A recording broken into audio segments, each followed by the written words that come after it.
And one of the things that, and I've seen it just brings so much stress to you, and it bothers me too when we see these wildfires. Oh, out west. They're just ravaged by them. We're headed into that season, late October, September. It gets real dry out there. And you're going to see on the news, of course, they're going to blame global warming for it. Of course they are. And but you're going to see tens of thousands of acres go up in smoke. And the reporters will be somewhat, they'll be almost confused, like they can't believe it's happening, although it happens every single year. Right. And you talk about, the neglect fire breaks. They don't understand about how we have to manage this earth and underbrush. And it's just like it's falling on deaf ears. And then yesterday you went back in our nation's history and discovered something. I know the environment has changed, and it may be hard to get people to buy in, but I think we should at least try it. Rick, everybody wants a green answer to everything. Yeah. How about this? I'm going to give you a completely natural answer to this problem of timberland and woods in remote areas out west. Could the answer be as simple as a beaver? We have beavers. Beavers are plentiful. We got them. And beavers can help. And I was amazed when you were laying out what the idea was in the 40s. Well, that's the thing. It has been done before. Right, yeah. Do you remember at the Ronald Reagan Museum, they were not allowed to cut a fire break around the museum? I do remember that. So what did they do? They brought in goats. I do remember that. Did. And they ate a fire break around. And you know what? When the fire came, the museum was not touched. It actually worked, Joe. Right. I mean, seriously. There were some leftists that tried to step over that and burn it down anyway. But Right. Yeah. Some people, Rick, sadly have negative views of beavers. They can tear down trees, build dams, flood adjacent landscape. Yeah. But in Idaho in the 1940s, officials rounded up beavers from populated areas and relocated them, sometimes by parachute, to remote areas such as Bond Creek. Now, 70 years later, NASA satellite images show that these areas where the beavers settled are lusher, greener, and resistant to fire and drought. Guys, there's a still shot in this picture in this story. We were parachuting beavers in. I mean, just dropping them out of planes. I've got the story how they're doing it. Is the video a story or is it just B-roll of them parachuting beavers in? I don't know. You sent it to me, so I thought you watched it. I just sent it after reading the story. Can we just jump in and see what happens? Let's see. Check it out. All right, let's see what happens. Okay. So these are... Beavers are industrious little animals. Okay, here we go. Oh, wow. Oh, goodness. Nervous. They chop down trees and dam creeks and rivers. Yes, I could take a nap to this. Their activities can alter the landscape, and sometimes their human neighbors find beavers to be a nuisance. Wow. Man, that's a big beaver. In the 1940s, Idaho Fish and Game removed beavers from populous areas and moved them to remote areas. 1940s. In really remote areas that had no roads, they dropped the beavers in by parachute. Look at that. Oh my God. Parachuting beavers, Now, people. some 70 years later, NASA satellite imagery shows something remarkable. Yes.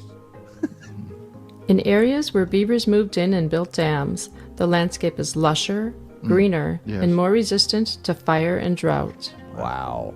Beaver. In fact, when a 2018 fire in Idaho scarred the land, the areas flooded by beaver dams survived the flames. Look at that green. Oh, my Wow. As it turns out, beavers are a boon to the ecosystem. Go, beaver. Yeah, they are. Man. Thanks to NASA and Idaho Fish and Game for the great images. You're welcome. You're welcome. I'm Hey. Kelly. Hey, Did Greg. we try to get the most boring person we could Greg, get? No, what we did, Greg, because it was we went to NPR and they gave us one of their. That's exactly what it is. Have y'all ever been hunting and seen a beaver go to work and how hard they work? Oh, yeah. They work to like dam up a little creek or something, and you sit there They're and watch workers. them. Well, there's There's a reason, Speedy, we say busy as a beaver. That's That's right. right, I got to tell you Rick. guys, I thought this was completely made up. I did too. Ever since yesterday when it was brought up, and I thought this was going to be one of those things where we spent half the segment making fun of Bubba because it was made up and he Yeah. thought it was real. Oh, no. This is remarkable. Well, and they had some problems. Bubba shared those with the basket And the case. narrator had me just on the edge of my seat. Greg, I'm about to slap Buddy. you. Your name's Kelly. That was terrible. I did enjoy though that time. I was having a hard time, and I would see her on a weekly basis for a while till I got my act together. It sounded like a counselor. Okay, at first, Now, Rick, now does Greg? Don't you? So you have to not let him bother you. at first, the fish and game people thought they could drop the beavers in woven willow boxes. Then the beavers could chew themselves to freedom upon landing. But they soon found out when they put the beavers in the boxes, they began to chew right away. So they didn't fell out. They didn't want a plane full of beavers. Yeah, see. gotcha. I got you. On the loose. Yeah, Nothing you wanna- worse. So instead, the Idaho Fish and Game designed a box that would open on impact. Okay. They tested the box's design on one eager beaver they aptly named Geronimo. Airborne beavers. Yeah. Geronimo. Crazy. That's get hilarious. Are you telling me? After several test drops into a field, they were assured that design would work and went forward with the project. How about that? Thus, beavers rained down over Idaho. The beavers relocation project lasted until 1948. Those descendants are now live in what is part of the largest protected roadless forest in the lower 48 states. Are you So telling? you're glad your Amazing. ancestors got dropped in there if you're a today baby. Yeah. I want to run the list, and I want to be sure I hear this right. So, number one, in the 40s, we relocated beavers in an effort to keep overpopulation in some areas and help with wildfires in another. Is that a yes? That is correct. Yeah. We took these beavers and we released them where we could, but some of it was so treacherous. The only way to So get remote. the only way to get them in there were to take beavers and parachute them in. Is that correct? That is correct. Did we parachute beavers? We Someone had to parachuted pitch that idea Rick, and actually hundreds. go through it. hundreds and hundreds of beavers were paratrooped in. And when the beavers were successfully parachuted in, once we got a new box, they kept eating the other one.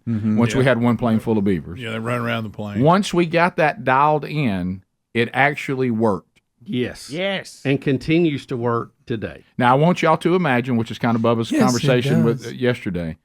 I want y'all to imagine you sitting down today, 2023, said, I'd like to bring up something about the wildfires that I think may help.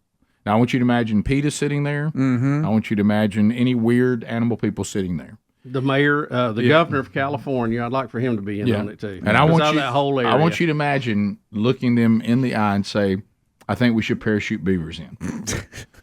Guys, follow me on this. Idea? Yeah. Parachuting beavers in a box. That's right. That's Look, it. we're just working through this. Right. Hear right. me out. No, let me finish, and then we'll take your question. We call it the beaver in the box. Can you imagine you're watching the skies over Idaho in the 1940s Unbelievable. and you see a rain of beavers coming down? You No. the think parachute? someone's I can't attacking imagine. the U.S. All the parachutes. I mean, we're in World War II. I mean, It's okay. It's just beavers, everybody. It's beavers. We're worried about It's the just trees. beavers. And then one guy says, that's supposed to make me feel better? Coming back from a big hunt. Did you see anything? No, not What really. about- Well, I did see that one beaver getting parachuted in. Yeah, You I did see what? that. It actually landed in the box open. Don't you know when the beaver got out, he was like, damn. What about the ones that were hung in trees? Because you know that Oh, happened. yes. We had, not all of it turned out well. How about the guy that was? How about the beaver that was the test beaver, and they named him Geronimo because they kept throwing him out of an airplane? What did the beaver say, probably, Bubba? Look, Oh, I don't know. look, here's what I'm thinking. Should we start training beavers right now? I say give it a shot. And of course, Bucky would be part of that. You That's can't right. train a beaver. We'll be right back.